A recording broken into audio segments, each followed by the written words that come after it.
Let's move on to the Ryanair. Underso is the favourite to make it a second consecutive win in the race. Waiting Patiently was brilliant the other day at Ascot, but clearly needs soft ground. Fox Norton is not going to run.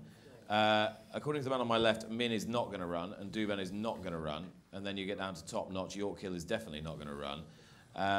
So that kind of leaves us with either Underso or Waiting Patiently, or next man in, David Jennings, Balco de Flo.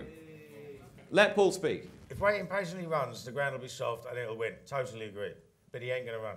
Right? They're not even, they're even considering not running even if it is soft ground.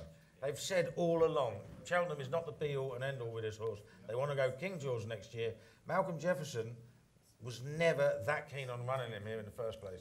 So, it just, the chances of him running are less than 50-50. Yeah.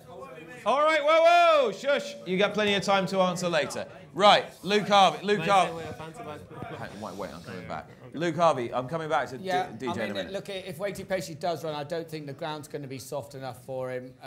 So I put a line through him. I don't think Underso's run last time beating Speredek. I didn't like the way he jumped. He was hanging slowly in the air.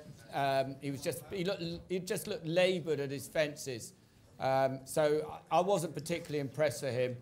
So for that reason, you go down the process of elimination. I never thought I'd hear myself saying this. I think the horse with the best chance in the race is Q Card. I honestly do. He's come back. He's run his first 2 runs this year. He barely beat the Ambulance. He'd run absolutely desperate, and I thought he'd totally gone. But he ran such a great race. That, wow.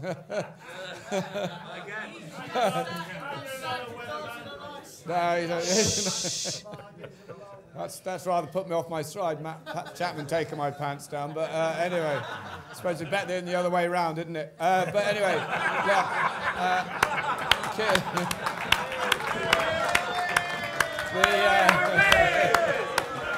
anyway, right, sod it, I'm going Q Card.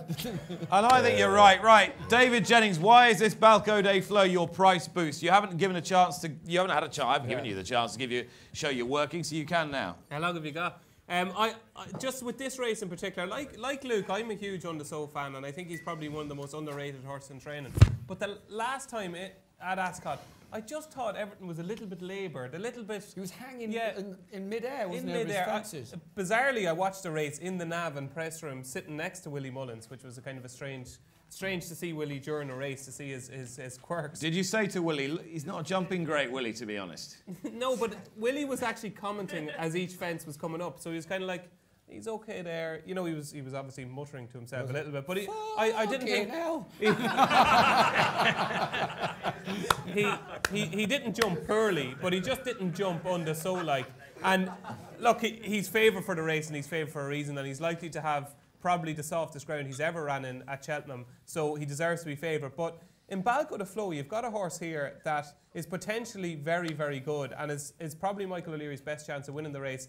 He was second in the Keegan Sound had the second in the race last year, Sub Lieutenant, who was right at 161. This is a far better horse than Sub Lieutenant, who got within a length and a half of Underso. He won the Galway Plate, obviously off a lower mark than he's running off now, but he was very, very impressive. And winning a Galway Plate is not that easy. It's one of the most competitive handicaps of the season.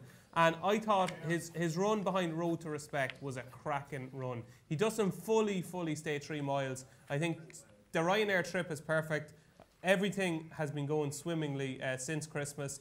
Eddie O'Leary loves this horse. He thinks it's probably his best chance of winning the Ryanair. And 14 to 1, like this price boost, 14 to 1, as Paul said, I think this horse will go off about 9 to 2. Do you want to just put a button on this, Rich? Yep, very quickly. They won't blow smoke up Underso's hole. There we go. And Keels, just...